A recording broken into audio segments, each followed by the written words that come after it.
Merci à Cheikh Ahmed Tidiane Chérif Diop. Comme il l'a si bien annoncé, nous avons le plaisir de recevoir Béranger Pape Ngom.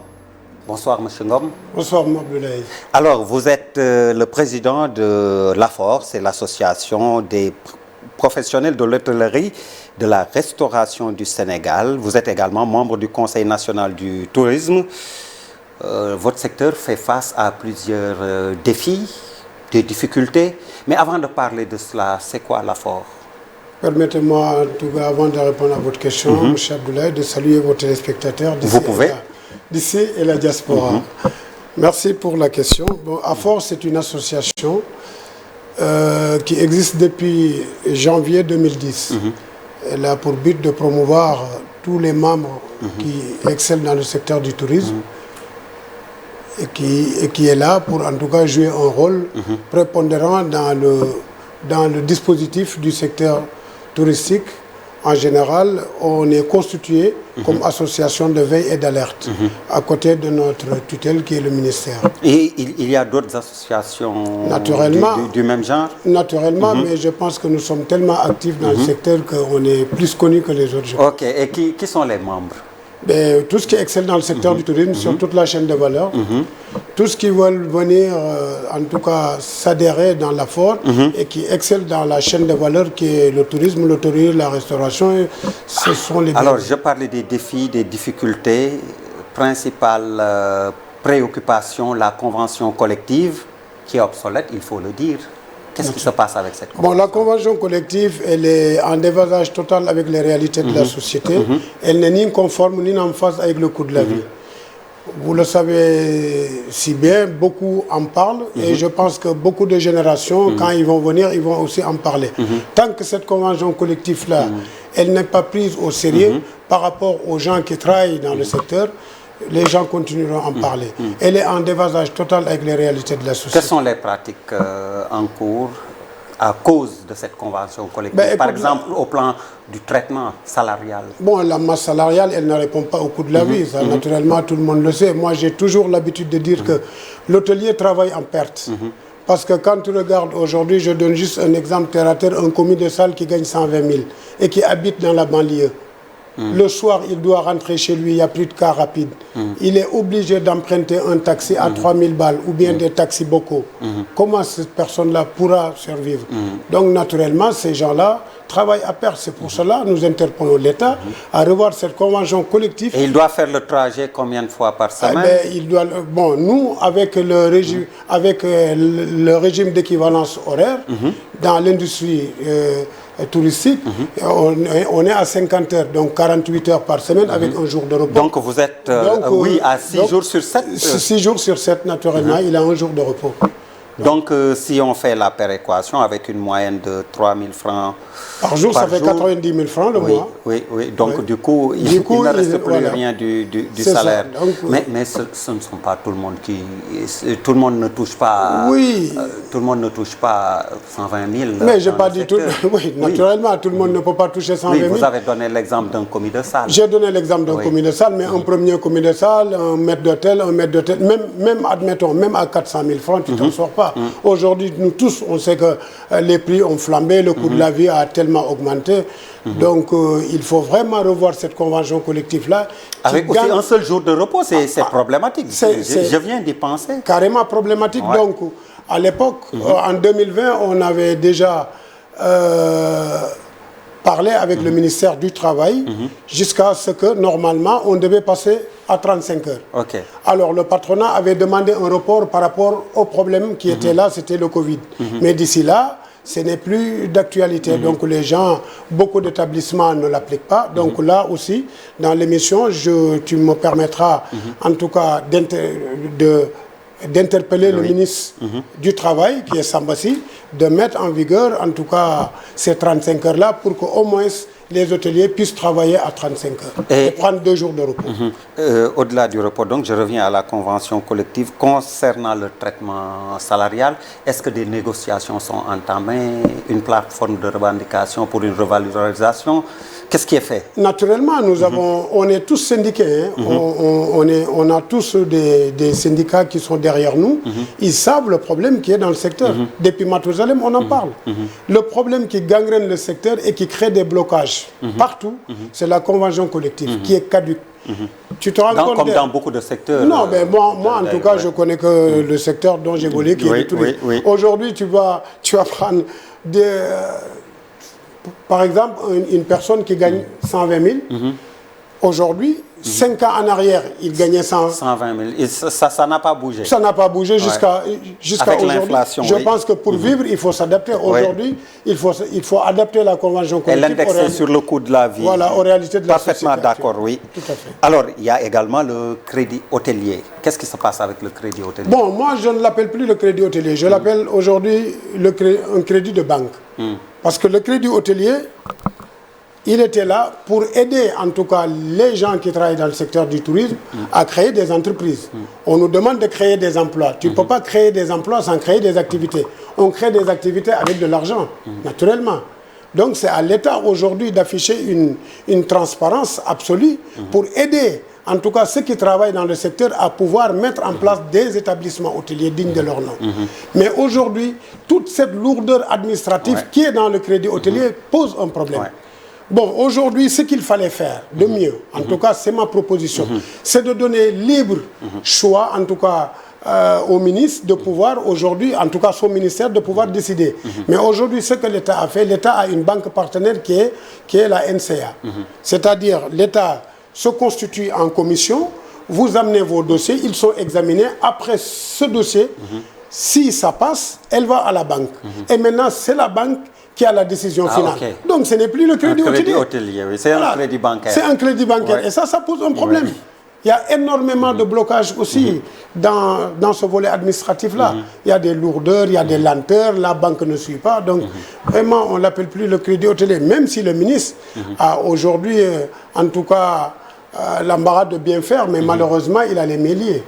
Donc ça pose un problème. Qu'est-ce qu'il faudrait faire pour vous? C'est de créer un fonds spécifique? Non, ce qu'il faudrait faire... les banques? Non, ce qu'il faudrait faire, c'est simple. C'est-à-dire, il faut que la commission ait la main mise sur le crédit hôtelier. S'il demande s'il demande de financer d'air, on sait qu'on doit financer d'air, on le finance point barre. Mais le crédit hôtelier fait passer ton dossier, et toi, tu restes chez toi espérant avoir ce crédit-là et la banque te fait traîner. Oui, ou oppose son veto. Voilà, ou oppose son veto, comme vous l'avez dit. Alors, la formation également, je pense que c'est essentiel, c'est capital. Est-ce que la formation suit? Elle est primordiale, la formation. Vous savez, dans ce que nous faisons, nous sommes dans un service qui est orienté client. Le client, aujourd'hui, il est au-dessus de tout. Parce qu'on est payé. Parce que nous avons des clients. Si tu n'as pas de client, tu n'es pas payé. Donc le client, c'est comme de l'or pour nous. Donc la personne qui fait face à ce client-là doit être une personne d'une bonne moralité et avoir une très bonne formation. J'ai toujours dit qu'il faut que la formation soit en adéquation avec le besoin réel du secteur. Et si aujourd'hui, j'interpelle aussi le ministère de la formation professionnelle, on ne peut pas donner des agréments à des gens pour ouvrir des écoles pour les ouvrir. Il faut que l'État puisse avoir des organes de contrôle et que l'État puisse avoir aussi des inspecteurs qui sont agrégés à la matière pour pouvoir aller dans ces écoles-là pour voir qui forme, comment ils forment et où ces gens-là ils sont formés et dans quelles conditions ils sont formés.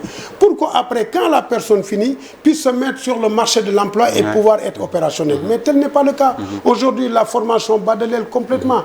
Tu vois, dans des établissements, on te dit, oui, monsieur Béranger, par exemple, nous voulons que tu nous prennes 2 ou 3 stagiaires, mais quand tu les amènes, c'est comme si ces gens-là n'ont jamais été à l'école. Donc ça pose aussi un problème. Ce sont des écoles hôtelières. Hein? C'est des écoles hôtelières, c'est des écoles de formation hôtelière. Donc moi, ce que je propose, c'est qu'il faut corser la demande. Parce que si les gens répondent au cahier de charges et qu'on leur donne un agrément d'ouvrir une école, mais par derrière, il faut des contrôles. Oui, le suivi. Il faut un suivi. Ouais, et l'encadrement nécessaire. Pour que la formation soit vraiment adaptée, quoi. Alors dites-moi, vous faites face à une concurrence également déloyale, comme vous l'appelez, de la part des appartements meublés. Comment cela aussi peut se faire? Il doit y avoir une réglementation bien en vigueur. Naturellement, nous avons une direction de la réglementation qui doit s'occuper de ça, mais comme je l'ai toujours dit, il faut leur doter de moyens. Il faut que cette direction-là soit en adéquation avec l'autorité territoriale, qui sont les préfets, les gouverneurs et la police touristique, pour aller faire face à ces défis-là, parce que c'est une prolifération des appartements meublés hors normes. Pour vous, il y a une anarchie dans... Ah oui, qui ne répondent pas à la nomenclature touristique sénégalaise. Parce que ça, il faut savoir qu'au Sénégal, nous avons 4 typologies d'hôtels. Nous avons des hôtels, des appart-hôtels, nous avons campements. Nous avons des campements et des auberges. Mais chacun, il a sa nature de fonctionnalité. Parce que les auberges, les auberges doivent leur situation géographique, c'est en dehors de l'agglomération. Il doit se situer en dehors de l'agglomération avec une obligation d'avoir un restaurant et un minimum de 10 chambres. OK. Ainsi que les campements. Les campements, ce sont des unités d'habitation dispersées qui doivent également se trouver en dehors de l'agglomération avec un minimum de 10 chambres et une obligation d'avoir un restaurant. Tout ce qui est hôtel et appart-hôtel, ils doivent se trouver dans les milieux urbains, mais ils peuvent offrir des services de petit déjeuner, mais ils n'ont pas l'obligation d'avoir un restaurant. C'est ça leur différence. La différence. Alors, pour les meublés, donc la difficulté pour l'État, ce sont des pertes au plan fiscal, l'insécurité. Ben oui, c'est déjà... Le proxénétisme. Déjà, ça amène une concurrence déloyale. Le proxénétisme, comme vous l'avez si bien dit, une concurrence déloyale qui fait face, et ça n'apporte rien à l'État. Comme je l'ai toujours dit, la création, elle n'est pas interdite, mais il faut la réglementer. Parce que la personne qui a un appartement meublé, mais il a quoi? Mais il ne paye pas d'impôts, il ne déclare pas ses employés, ils n'ont ni déclaré à la Caisse de sécurité sociale, ni à l'IPRES, ils ne sont pas déclarés, tu ne payes pas d'impôts, tu empoches les mêmes coûts qu'un hôtelier normal qui est là pour vraiment suivre la réglementation, ce qu'il dit dans notre pays. Et toi, tu es là, tu ne suis pas, et que toi, tu as les mêmes avantages qu'une personne qui est là en train de payer normalement. Donc ça, c'est pas normal. Et également, on a parlé de l'insécurité. Oui, parce que vous savez, une personne aujourd'hui qui vient dans ces endroits-là, il faut savoir qu'ils ne sont pas enregistrés dans le registre d'hôtel. Et il y a aussi une fiche de police individuelle qui renseigne sur le client. Et ces fiches de police-là, après une semaine, il faut les amener au commissariat, à la police des mœurs, pour qu'ils puissent être paraffés, etc., etc. Et qu'on sache qui... En plus, sur la fiche d'hôtel, ça prouve qu'il faut payer aussi la taxe de promotion touristique, ce qui fait la promotion du secteur. La taxe de promotion touristique, ce qu'on appelle le TPT. Qui est de 1000 francs par nuitée, et qui est destiné à l'Agence nationale de la promotion touristique pour faire la promotion. Donc tout ça, ce sont des pertes que l'État fait face. Mais il faut que l'État... Pour faire face à ces défis-là, moi j'avais fait une proposition. L'État n'a ni les moyens matériels, ni les moyens financiers de combattre ça. L'État peut faire juste une chose. Parce que quand tu demandes à construire, tu demandes à construire à usage d'habitation, pas à usage d'exploitation. Donc, il faut associer les délégués de quartier. Seul le délégué de quartier est habilité à savoir que dans ce quartier-là, cet immeuble-là, il loue des appartements meublés. Avec un numéro vert pour pouvoir alerter après l'autorité qui est là. Donc il faudrait que, si l'État veut être efficace, en tout cas dans sa mission, je pense que c'était la proposition la plus adaptée. Alors dites-moi un peu, globalement, comment se porte le tourisme local? Ça va, parce que depuis le Covid, quand même, le tourisme se porte bien. Parce que bon, vous savez qu'on a fait face au Covid, et naturellement, comme Dakar, c'est le tourisme local qui marche. C'est le tourisme à faire, le tourisme local qui marche. Et le tourisme à faire. Le tourisme à faire, c'est des gens qui voyagent, c'est des organismes qui viennent ici pour les congrès. C'est le tourisme de congrès et le tourisme local.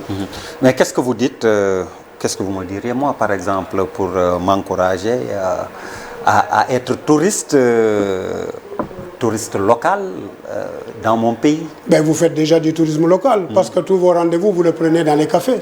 Ce que vous faites, ça s'appelle du tourisme local. En fait, donc dites-moi, c'est quoi le tourisme, ben, pour simplifier? Le tourisme, c'est aller à la découverte de l'autre, tout simplement. Oui. Mais quand tu dis local, local ne va pas à la découverte de l'autre. Donc je peux être touriste à Dakar, habitant Dakar, et je suis... Naturellement, tu es un touriste. Alors, quels sont vos rapports pour terminer avec le ministère? Vous travaillez en bonne intelligence ou, comme parfois avec des associations, il y a des frictions? Quels sont vos rapports? Avec le ministre, on a de très bons rapports. Le ministère, j'ai dit. Oui, avec le ministère, nous avons de très très bons rapports. C'est pour ne pas personnaliser. Non, parce qu'on est, on est quand même associé à toutes les activités émanant du ministère. Donc on est vraiment considéré, mais ça c'est récent, parce qu'il a fallu taper sur la table. Et sincèrement, je dois dire que nous avons de très très bons rapports avec le ministère. Pape Béranger Ngom, je vous remercie. C'est moi qui vous remercie d'ailleurs. Merci beaucoup. Merci à vous également, mesdames, messieurs, de nous avoir suivis. Excellente suite de programmes sur la TFM, la télévision Futur